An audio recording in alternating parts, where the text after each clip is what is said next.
Hello and welcome to Portsmouth This Week. I'm your host, Conley Zani.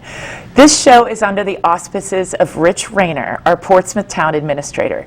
Together, Rich, myself, and the entire Portsmouth This Week team are on a mission to build community. We do that by bringing you accurate and timely information about the events and issues that impact you. We introduce you to the faces, the personalities, the leaders in this magical place that we live. I'm honored today to have as a guest Brian Woodhead. Hi, Brian. Hello, Conley. Thank you. Brian is the director of the Portsmouth Department of Public Works, Yep. DPW for short. Yeah. Thank you so much for being on here. Yeah, thanks for having us. I remember years ago when I met you, you actually were helping in your capacity as on the DPW, helping our neighborhood install a sign at the top of the neighborhood to share information about events. Yeah, I remember And that was just a real kind, generous thing you guys did. And I've always been touched by your whole team, how helpful and you're here to serve people in Portsmouth. Well, I appreciate those kind words. I mean, we do. We try to help out whoever we can, when we can. Yeah, well, it's great. Well, listen, I understand you have been on the DPW team for a very long time. So can we roll back the clock and you tell our viewers a little bit about yourself and how you got involved in it and a little bit of your background? All right, so I applied for the position of, at the time it was called the utility man in 1998. So I was hired in 1998 as a utility man. 5 years later, I applied for the deputy director's position, so I got hired as a deputy director of Public Works. Okay. And then in the early 2000s, basically. In the early 2000s. Okay. Yeah. And then after that, when our director retired, I put my application in to become director of Public Works, and that was 5 years ago. Yeah, and it was a unanimous decision. I did a little research about this, and it just seemed like everybody was like, this is such a no-brainer. Yeah. You had been there for so long, and you were kind of an acting interim director for a while. For 2 years. While the director was out on a medical leave. Yeah. So it was 2 years. I was by myself because we had no deputy director at the time, so it was very challenging at the time. That's right, and I think it was around then that I met you, sometime in that time period. Yeah. So, well, congratulations, and again, you know, all the accolades that everybody was unanimous because you're just a rock star, and I want to share with everybody. I saw that you have got an award from a national Asphalt Paving Association for the quality of the work that you do here in Portsmouth, and particularly Prudence Island for a project, right? Correct. So in 2017, we paved Narragansett Ave over on Prudence Island. That was like the logistics was very tough to pave over Prudence Island. So no doubt. So we went out to bid. PJ Keating won the contract for that. So when they went over to do the Narragansett Ave, we did all the drainage on Narragansett Ave, and then when they were paving it, we paved the whole area within 10 days from binder to finish. And it worked out very well, and we had no hiccups or anything. Well, a couple little hiccups, but nothing major, and it went very smoothly. All the residents were very happy over there.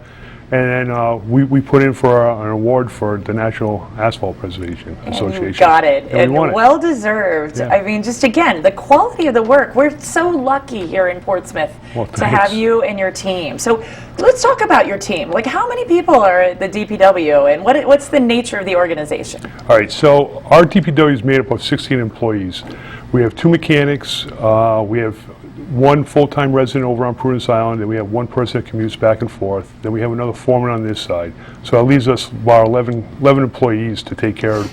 You know, we have 115 road miles that we have to take care of in the town of Portsmouth. So it's a big area of a lot of roads that we take care of, and the crew is very small. I do want to say that our crew is very dedicated. I mean, they're very dedicated employees. I mean, when we call, very professional. Correct. And when we call for snow removal, the guys, they don't hesitate. They all come in.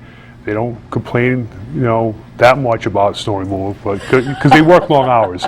But they do a great job, and I want to say that, accolades out to them. They do a great job with the town. Speaking of snow, did you also set up the salt where we keep the salt and everything? So we have a new salt. Well, it's not new. It's probably like 6 years old. We have a new salt shed at our DPW. Yeah. Again, that was one of the things they were saying. This guy's amazing. He did this and created this. And so we did all the excavation and we had everything all prepped up for them. And they just came in, they put all the blocks on, and then they installed the shed for us. But our guys did all the work, all the prep work before that. Right. So hopefully that's good incentive to come in when you've got to. Yeah. So do you think of your job it's about the roads? I thought it was maybe a little bit more than roads, but like you just said, we've got 115 road miles. That's how you view Portsmouth. Well, yeah, we do, but we take on a whole bunch of different responsibilities. I mean, we're in charge of catch basin repairs. We're in charge of. And what's a catch basin? Is the drainage structures that take all the water from when it rains goes into it, so all those catch basins, we repair all those catch basins. We mow the sides of the roads, on our town roads. We mow the right-of-ways to the shoreline. We have a few parks that we take care of that our on-call contractor does not take care of, like Founder's Brook and Maho Park. There's a Heritage Park, the boat ramp, Weaver Cove boat ramp. So we do mow the right-of-ways. We take care of all the signage. So we repair and replace any town signage. Yeah. We do How about some of the buildings like the stables and? So the stables, they're contracted out with a concierge. So we don't. So we help with some of the maintenance of it. Like if any roof repairs have to be done, we're in charge of the roofs down at the Glen Farm stables. Okay. But then the Melville, there's a concierge down Melville too. We don't take care of anything down Melville campground. But we do take care of, we help out the dog park if they have trees that come down. We're helping with the dog park right now. We're trying to get an RFP for the expansion of the dog park for them. We help out them. We coordinate with Save the Bay and Clean Ocean Access when they do shoreline cleanups. We work with Confidence Point Improvement Associations when they do their cleanups. I know. You guys have always, again, been so generous to come after all the residents collect all the crazy things that are on our shoreline, and they bring it to a central location in Confidence Point, and then you guys are so kind to come and pick it up. Yeah, we do that. We're working with Four Hearts for the new playground at the Turnpike Ave, so we're working with them. So. And that's really exciting. I hear they're very close to meeting their financial goals. They are fundraiser people. I mean, they do a great job. I mean, I wish we had them on our staff to fundraise for us. But we've had it's Kateri Buhrman and Laurel Polselli, I believe. I'm probably not getting her name right, but they've been on this show and really wowed us. That was at the beginning of their fundraising efforts, and now I'm just watching like. Oh, they're great. They've raised a lot of funds already. So you guys will be part of that when that goes down. Like you'll be there on the. So we have an agreement with them, so they were going to raise the funds for the playground, and then we're in charge of the installation of the playground. Okay. So they've already raised enough funds for the playground. They still need more funds to be raised. So, but we've already ordered all the playground equipment and the install.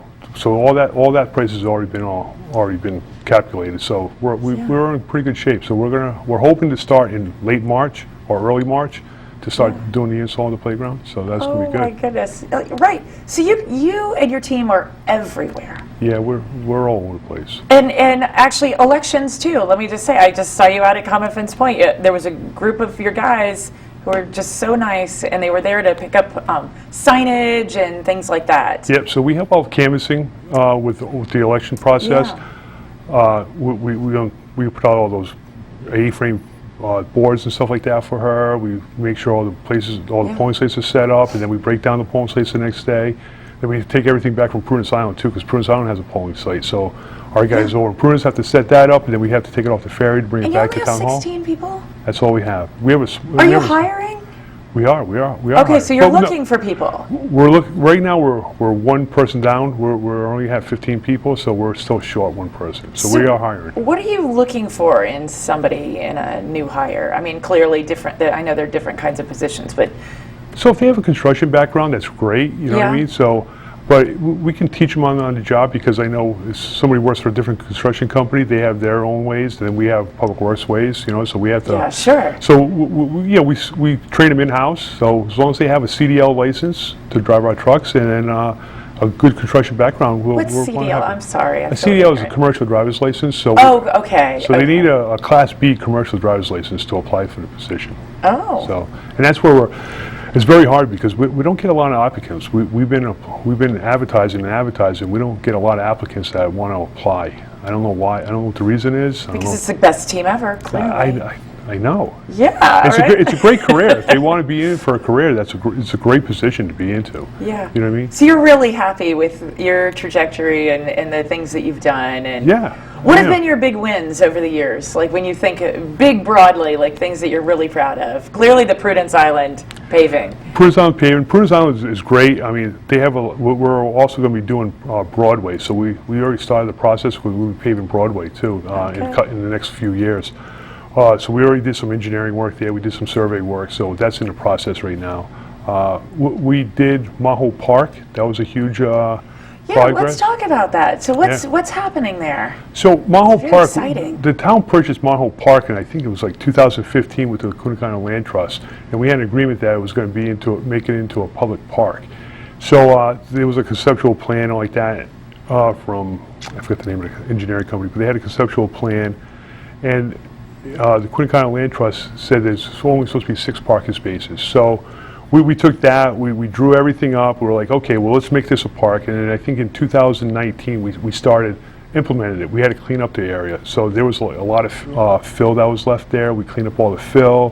There was some abandoned septic tanks that we had to pump out and we had to fill in. So we cleaned up those. There was granite blocks spread all over the project.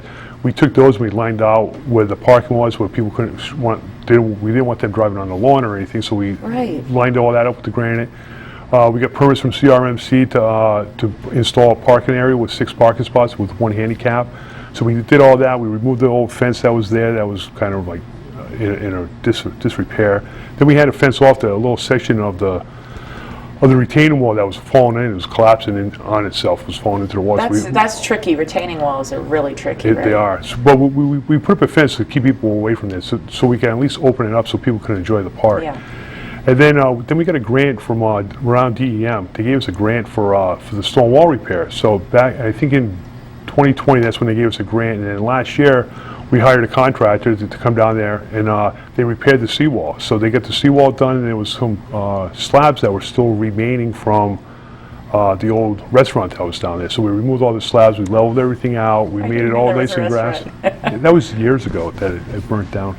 But so we leveled it all out, we loomed and seeded it, and it's a really nice park if anyone ever wants to go down there. I mean, it's a nice park. Yeah. So yeah, I was down there in COVID. Parking.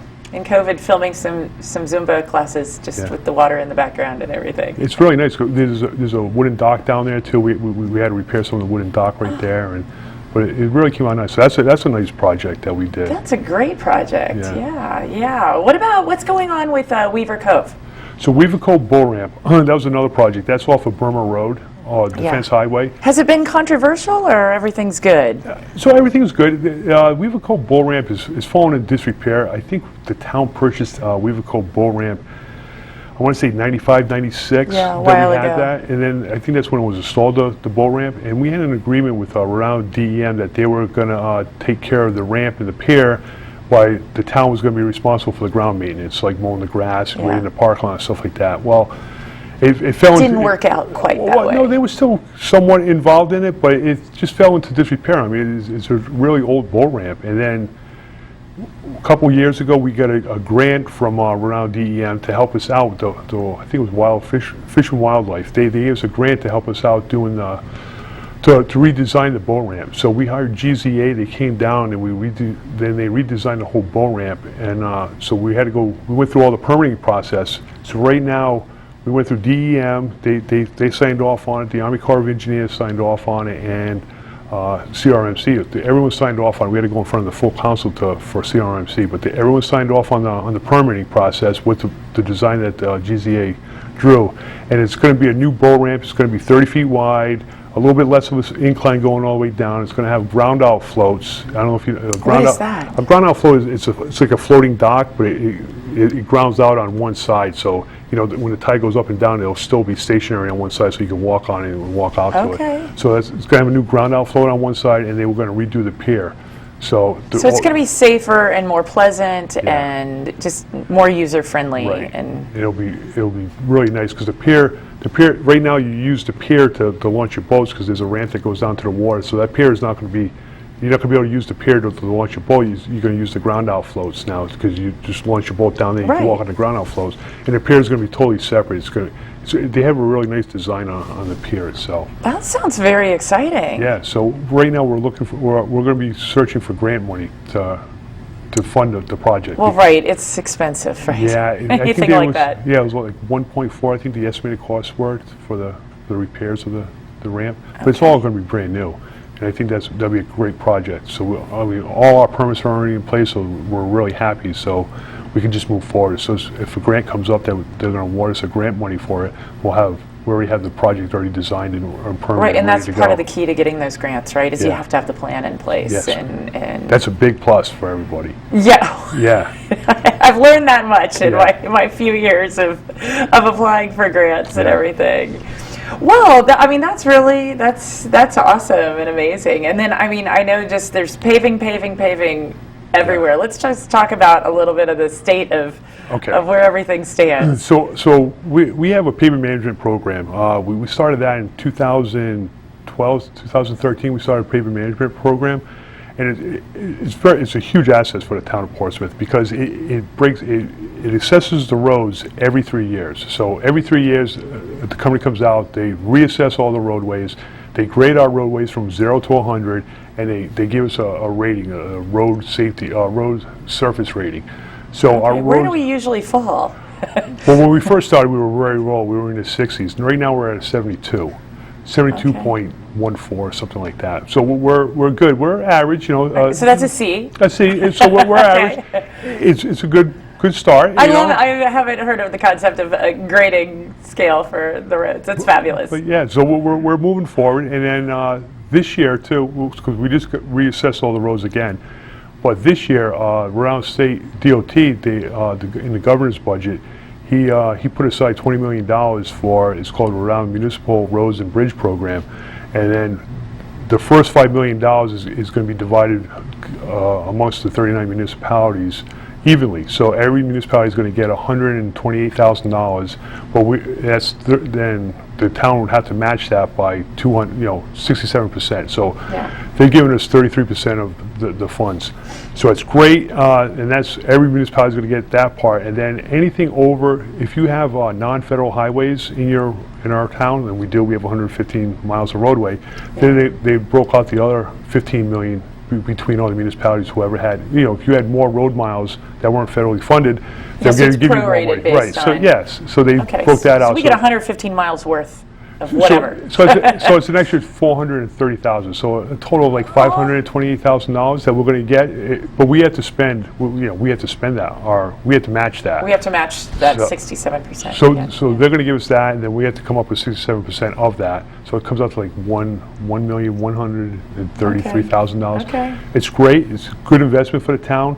I mean, we're going to get some nice money from the state, and then we're going to put the plan together. We're already working on the plan. It's due in October. We've already got our agreement together with the state of Rhode Island, so we're going to be working towards finishing it up. And hopefully we're going to move forward with a lot of the projects. So I'm struck. Like, fundraising is a big piece of what you're thinking about, whether you're doing it or not. Like, that's on your mind about, like, how do we fund all these things? That's the biggest thing, is trying to fund them. Yeah. And all the prices keep going up every year. It's not like it's, $1 million 5 years ago is worth $1 million now. So it's very, everything's increasing with prices. So we're trying to battle that. Yeah. We're trying to do the best what we can with what we have.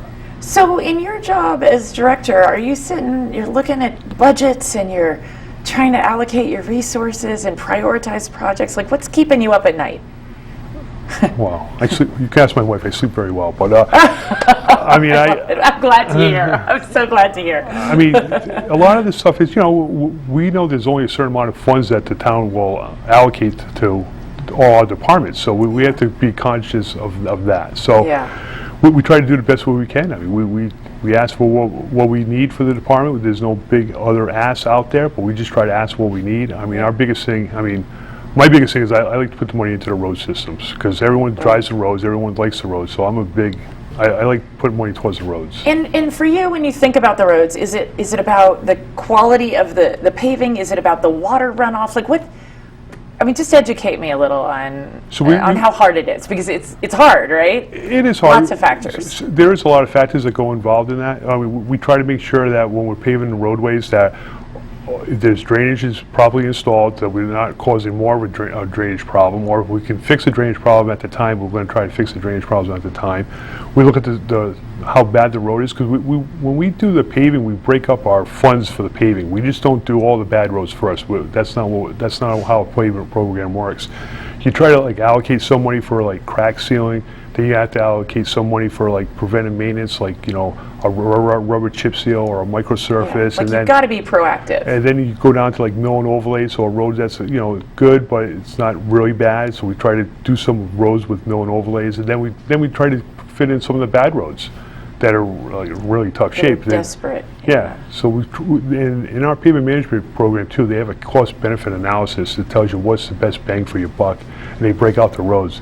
But it's computer generated, so they might say one road in the neighborhood is like, oh, that's your best cost-benefit analysis, but the problem is they don't know where that road is. So we have to put the human touch on it and say, okay, well, if we're going to do that road, then we have to do the other roads in the neighborhood too, because we don't want to just do that one road.